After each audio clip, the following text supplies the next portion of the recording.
Hi, my name is Sarah McClure, and I'm a travel advisor specializing in Hawaii vacations. I invite you to join me on our full-day Deluxe Volcano and Lava Cave Expedition Tour with Hawaii Forest and Trail. We met our guide at the offices located in Kona, where we were given an overview of the day, boarded our van, and set out on a tour of the island. As the van cruised along, we passed lava tubes, and I couldn't help but stare at the majestic scenery and natural beauty surrounding us. As we drove further inland, Mauna Kea and Mauna Loa came into view.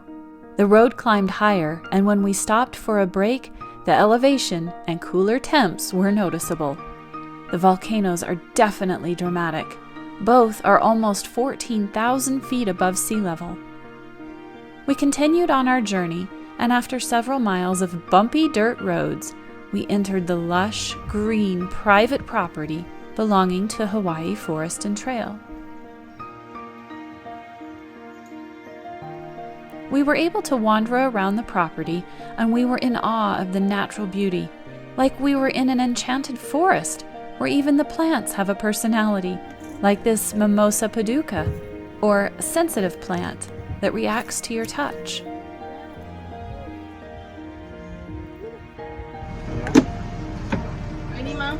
From the stem now. Just bite the bottom of the stem, and it tastes like honeysuckle. Anybody else?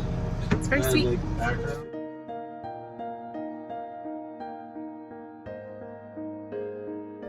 The tour provided a hearty sandwich lunch with chips, cookies, and a drink. They were even able to make a gluten-free meal.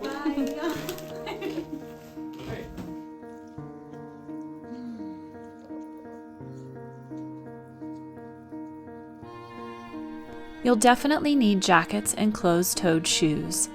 Flashlights were provided. We followed our tour guide as he told us how the tubes were formed. Kilauea volcano, the summit where this river of lava came from, is about 10 or 15 miles that way, 20 kilometers that way. So that river is flowing downhill, and the top of the river crusted over or froze over, just like imagine a river of water freezing over, turning to ice. Rivers of lava behave the same way, they freeze over. So that long river of lava froze over. Underneath that top crust, the molten river kept flowing and eroded down into the ground and created this gap in between the top crust, which is right there, and the river. So let's first look at the ceiling. You see all these drips? So first of all, this lava tube's always been on private land, and it's been very well preserved. If you go to public lava tubes, all these drips have been taken as souvenirs long, long ago. They're called nahuku. That's the Hawaiian word, which means protuberances. They are not stalactites, nor is that a stalagmite, because these are not formed by mineral drippings. Imagine a molten river of lava flowing through here. It's insulated by the top crust, so it's even hotter lava. It melts the ceiling. So all the texture and features of the ceiling come from the molten river melting the ceiling, particularly this nahuku. So they're drips of rock. That's perfect timing of drips. They're drips of rock, but they're formed in seconds, maybe minutes. So not quite like stalactites. But this, back in the day, 600 years ago, there must have been something, maybe that drip right there, that nahuku, creating this one. So these nahuku are very rare. This tube's very well preserved. But what's even rarer is this one when it collects on the base of the tube. Bring in organic drippings below ground. So the roots of the ohia tree are the keystone species below ground, while the tree itself is the keystone species above ground. Amazing tree. There's something unique about lava tubes that make them both a great party venue and a bad home for bats. Acoustics. Yes, what is it? Echoes. Exactly. There's no echoes in lava tubes. So clean acoustics for a party, the bats can't see that here because they use echolocation. And that's because lava rock doesn't reflect sound waves very well. So try to make some echoes as we go through. It'll be more muted.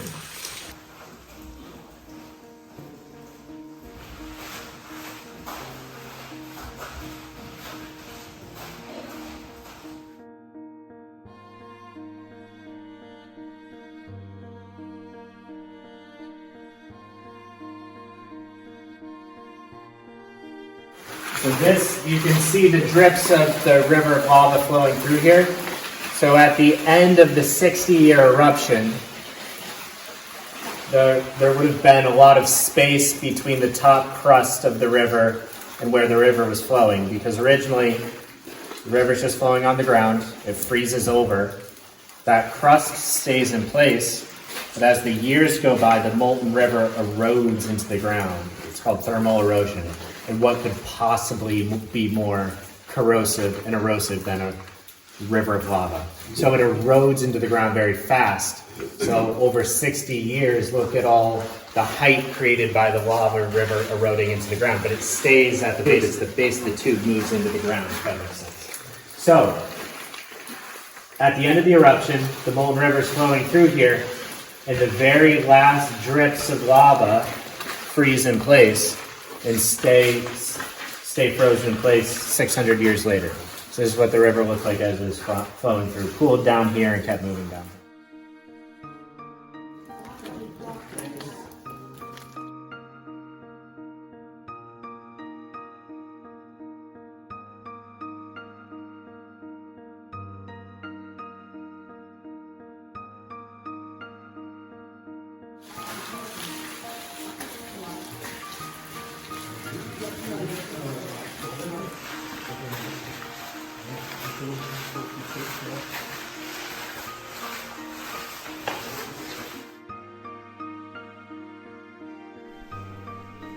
As we emerged from the lava tube, I was in awe at the contrast just a few feet can make.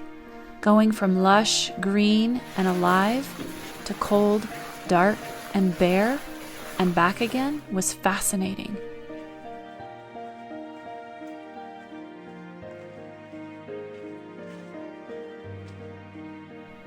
Then someone asked, "Can we go inside this tube?" So we did.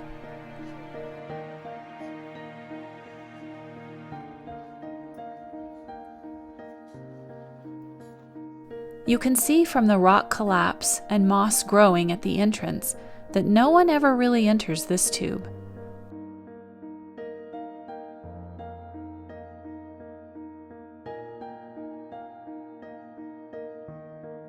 The striations, patterns, and nahuku were captivating. Look at me. Is this cool? Very cool. You'll also notice the metallic coloring. The further into the tube we went, the more narrow the tunnel became. We were very careful not to touch the tube walls for fear of breaking any nahuku, so it was time to make our exit. Next, we entered Volcanoes National Park to view one of the world's most active volcanoes, Mount Kilauea.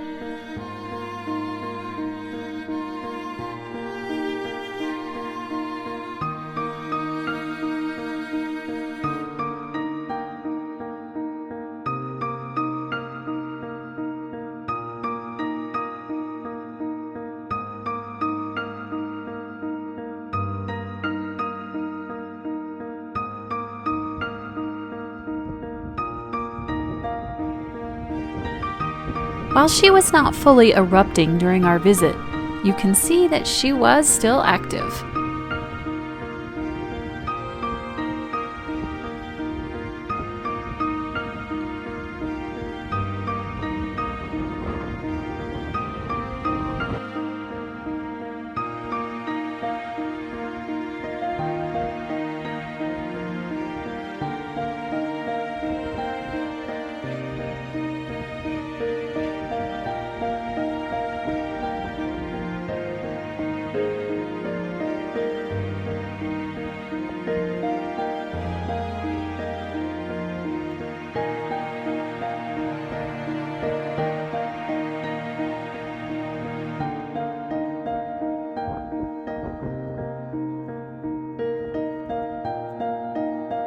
Then we made our way to a steam vent.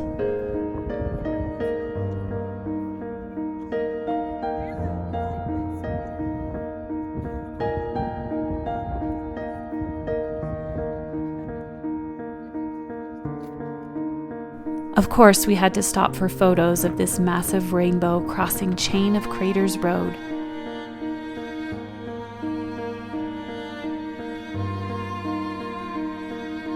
This is where we were able to enjoy our dinner. Once we reached the end of the road, we were greeted with spectacular views of 90-foot sea cliffs and the Hole Sea Arch.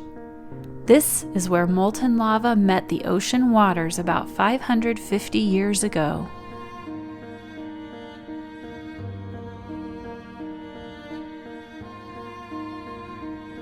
The land is rugged, and I found the lava's bends and twists captivating.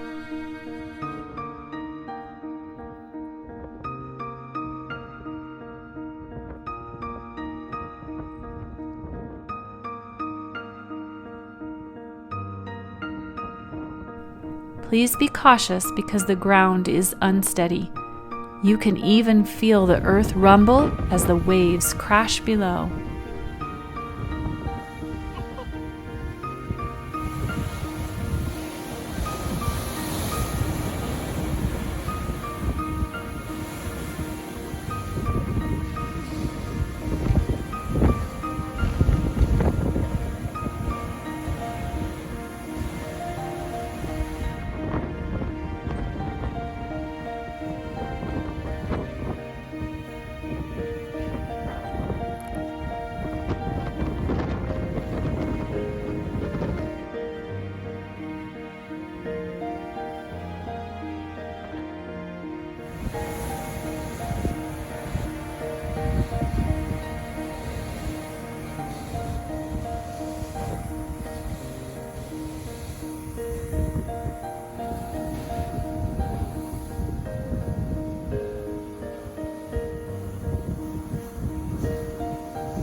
While you all may be enthralled with the views of the cliffs and ocean, take a moment to turn around and take in the sun setting over the mountain.